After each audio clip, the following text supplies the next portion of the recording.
The movie opens in the year 1857 when a Danish Navy ship bound for the North Pole becomes stuck in ice. Under the orders of Captain Anderson, some hungry and exhausted sailors try to free the ship from the ice. At night, they hear an explosion in the distance, so an expedition sets out to investigate the source. They observe the snow covered in blood, although none of the sled dogs they find are injured. Soon, they find a wounded man and learn he is wearing a prosthetic leg, right when they hear a ferocious roar in the distance and see a huge shadow. Next, the crew carries the wounded man to the ship, while a gigantic creature also approaches them, and the crew shoots at him, but it barely affects the creature, and he manages to kill 6 men who get in the way. He boards the ship and demands that the captain hand over the wounded man, whose name is Victor, but the captain refuses. The creature is repeatedly shot with a blunderbuss and falls overboard, after which the captain fires at the ice and causes the creature to sink. Later, Captain Anderson introduces himself to Victor and asks about the creature, who has killed a lot of his men, but assures him that he is dead. A shaken Victor says that the creature is not dead, and will soon return and kill many more men if they do not hand him over. A stunned captain asks who the hell created such a monster, and here, Victor shockingly admits that it was he. He then reveals his name is Victor FRANKENSTIEN and proceeds to tell his story. The scene then cuts to a flashback of Victor's childhood, where we see how his father is a baron and an eminent surgeon who married Victor's mother mostly for convenience because of her considerable dowry and noble lineage. It turns out the father is almost absent from their lives, so most of the time Victor spends time with his mother, whom he loves more than anything. The father seems to despise them both, and he often gives medical lessons to Victor to make him a doctor like himself. If the boy cannot answer properly, the father proceeds to brutally beat him as punishment. One day, while the father is about to leave, the mother, who is pregnant, goes into labor, so Victor begs his father for help. The man rushes to process the delivery, and the mother gives birth to a healthy boy, but unfortunately, she dies in the process. This leaves Victor devastated, as his mother was all he had in the world, and he struggles to cope with the grief. To make matters worse, the father seems to love the new child, William, and raises him with love and affection. Meanwhile, Victor is so affected by his mother's death that he decides he will defeat death one day and become much more knowledgeable than his father. Sometime later, the Frankenstein family experiences a downfall where they lose most of their assets, except for only an estate. Victor's father also soon passes away, after which William is sent to Vienna, while Victor heads to London and then to Edinburgh, where he tries to expand the narrow confines of the academic world. The scene then cuts to 1855, where Victor stands before the disciplinary court of the Royal College of Medicine. He says that while humans cannot control birth, they may one day be able to control death. He shows the body of a shopkeeper who had been given to him shortly after death. The brain is exposed, but still functional, including the spinal cord and vagus nerves. He has attached the arm of a carpenter with muscles, ligaments, and nerves connected. He then applies an electric current to each side, causing sudden spasms and movement, and the corpse even seems to groan. However, the disciplinary committee states that this is a circus act, and they consider it an abomination, believing that it is God who gives life and takes it away. Victor is expelled from the academy. However, a man who has been observing all of this approaches him afterward. He introduces himself as Heinrich Harlander and reveals that his niece Elizabeth is getting married to Victor's brother William. Harlander asks him if he truly believes he will be able to reconstruct a man and bring a completely new body to life. Victor says yes, after which Harlander explains that in 3 days they will meet with William and Elizabeth, and that day will change his destiny as he will show them something extraordinary. Days later, Victor meets Harlander, who shows him 4 anatomical plates with detailed drawings of nerves, veins, and arteries from dead bodies. He then reveals a 5th plate made of real flesh attached to wood. It comes from a skinned corpse preserved with resin, showing deeper parts of the body, including the area around the heart. Harlander says this could lead to healing, regeneration, and even eternal life. Victor agrees it may be possible, so Harlander offers him unlimited support and resources for his research, but doesn't reveal his motive behind it. Just then, William and Elizabeth arrive, and the brothers are excited to be reunited after a long time. They all sit down for a meal together, but the mood soon turns tense when Elizabeth calls Victor foolish for his bizarre experiment. A few days later, Victor travels with his brother and Harlander to a remote place where there is a tower built as a water filtration plant to irrigate the fields. Victor now has everything he needs, including a pure silver lightning rod and strong bodies of men who are about to be executed. Later, in a street market, he comes across Elizabeth, so he follows her to the church and sees that she's going to confession. He sneaks into the confessional, pretends to be a priest, and speaks to her. During this, Elizabeth speaks badly about her fiancé's brother, saying he is a grotesque man who tries to manipulate everything and everyone around him. That, however, it turns out to be a joke, as Elizabeth had already seen him following her. Yes, I probably shouldn't have confessed to the necrophilia thing then, says Victor. The two then go out to eat, and they even dance together, leading to them having a great time. In the following days, Victor sets up his workshop and asks William to supervise everything, while he returns to the city and continues seeing Elizabeth, during which time he starts developing developing feelings for her. One day, Harlander informs Victor that in a week there will be a nearby battle with many mangled bodies. Victor now only has a week to prepare everything, which puts him in a desperate situation. One day, Elizabeth arrives at his lab and Victor finally confesses his feelings for her, but Elizabeth makes it clear that she has already chosen William and runs away. As Harlander indicated, a battle takes place very close by, causing numerous corpses to lie in the snow. Victor focuses on those that are still well preserved, especially tall bodies with long limbs and intact heads. He takes them back to the lab where he dissects and rebuilds a body using selected parts, discarding the rest. One day, while the two are alone in the tower, Victor learns that Harlander is sick with syphilis and takes mercury for it. It turns out that this is the reason Harlander is funding the research, as he wants his brain to be placed into a new perfect body so that he can live longer. Hearing this, Victor is horrified and refuses, which leads to a huge argument between them. Victor climbs to the top of the tower, where he places the lightning rod, while Harlander offers to give him everything he wants, including even Elizabeth, but Victor still refuses. Desperate, Harlander takes an important lightning rod essential for the experiment, so Victor tries to take it back. During the struggle, Harlander slips from a shaft, and even though Victor tries to save him, the old man eventually dies. Victor is horrified, but he moves the body and collects the lightning rod, which he places on the creature's head. Soon, a huge lightning strike hits, but despite this, the creation does not reanimate, so Victor believes he has failed and goes to bed. The next day, Victor is woken up by strange noises, and his eyes widen in shock when he sees the creature alive in front of him. This fills him with excitement, and he introduces himself, after which the creature also repeats his name. Victor teaches the creature to walk, and upon noticing that he is very strong, Victor decides to tie him up with chains. Weeks pass, and the creature shows great strength, but there is no change in his language, and he does not say anything beyond Victor. One day, he accidentally cuts himself with a razor, and Victor is shocked to see how his wound instantly heals. Over time, he becomes frustrated by the creature's lack of intelligence, and starts to feel that he may have made a mistake. Days later, William and Elizabeth arrive at the tower and ask about Harlander. Victor tells them that he'll be back in a few days, and tries to act normal. While the brothers are busy, Elizabeth hears noises from the basement, so she goes to investigate and is shocked to find the creature. She is fascinated by him, and he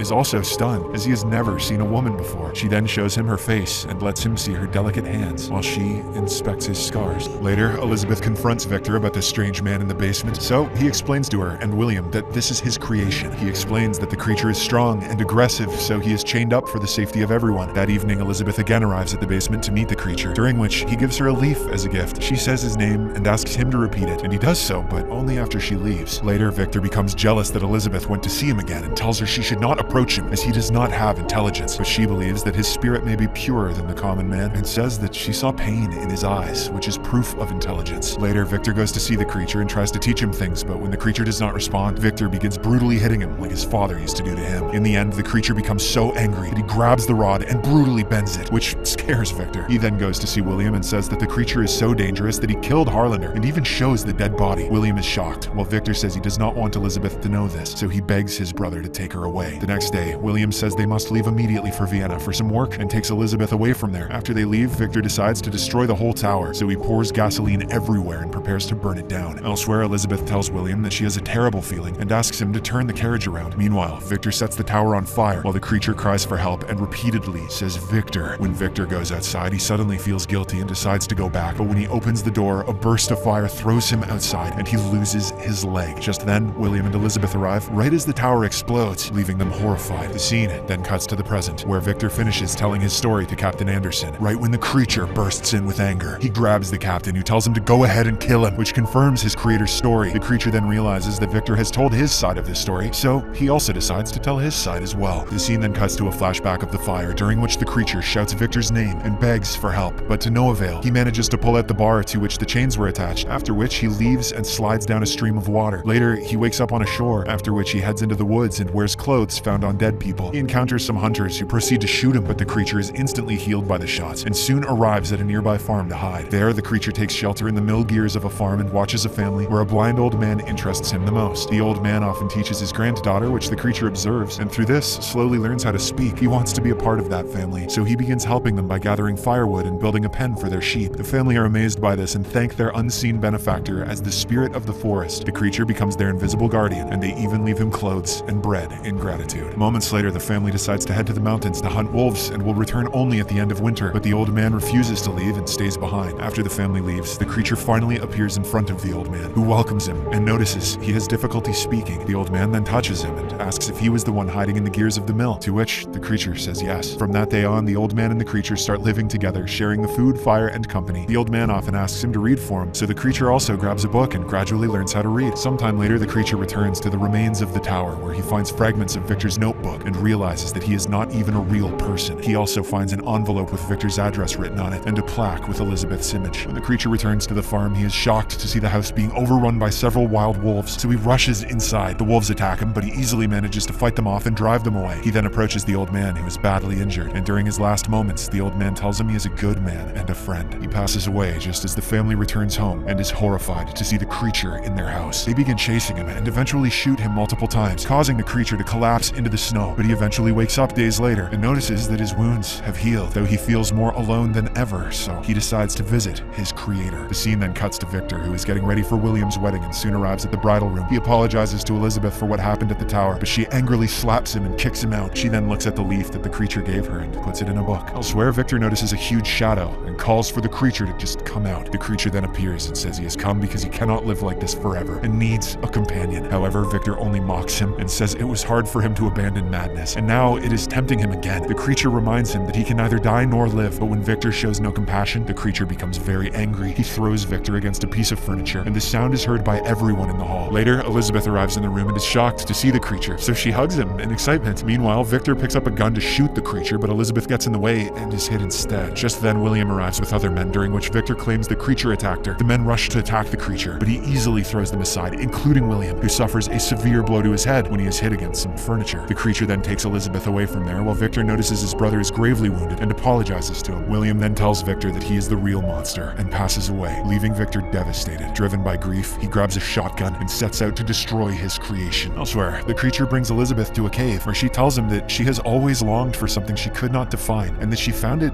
in him. She eventually passes away, and soon Victor also arrives at the cave to find Elizabeth's dead body. The creature then appears and declares that unless Victor kills him, from this day forward, he will be Victor's master. After hurting him and making him bleed, the creature walks away, followed by his creator. From this day on, Victor continues chasing the creature and makes multiple attempts to kill him, but none of them are successful. Months later, they eventually reach the Arctic, where Victor has brought cartridges and dynamite to finish the creature. He sets up a camp at night, during which the creature appears and drags him through the snow, knocking over the lamp that sets the tent on fire. He then stabs Victor and notices that he has brought explosives to finish him, but the creature is not afraid of death, so he himself lights the cartridge and hopes this process will finally kill him. He tells Victor to run away, and as he does, the cartridge also explodes. Despite this, the creature is still alive, and his burned skin begins to regenerate, while Victor is in bad shape right when he is found by the crew members of the ship. The scene returns to the present, when the creature tells the captain that the blood outside the tent was his own, and that he knows he will bleed and suffer, but it will never end. At this moment, Victor finally repents his actions and takes the creature's hands before apologizing to him. He places his hand on the creature and even calls him son while begging for forgiveness. Despite everything, the creature also feels remorse and finally accepts his apology and calls him father. Moments later, Victor finally succumbs to his wounds while the creature kisses him on the forehead and cries. Upon seeing all this, Captain Anderson is moved, so he orders his men to let the creature go. The creature steps off, but before leaving, he pushes the ship with his enormous strength and manages to free it from the ice. This excites everyone, and the captain announces that they are returning home, which is met with applause from the entire crew. The movie then ends with the creature gazing toward the sunset as tears flow from his eyes.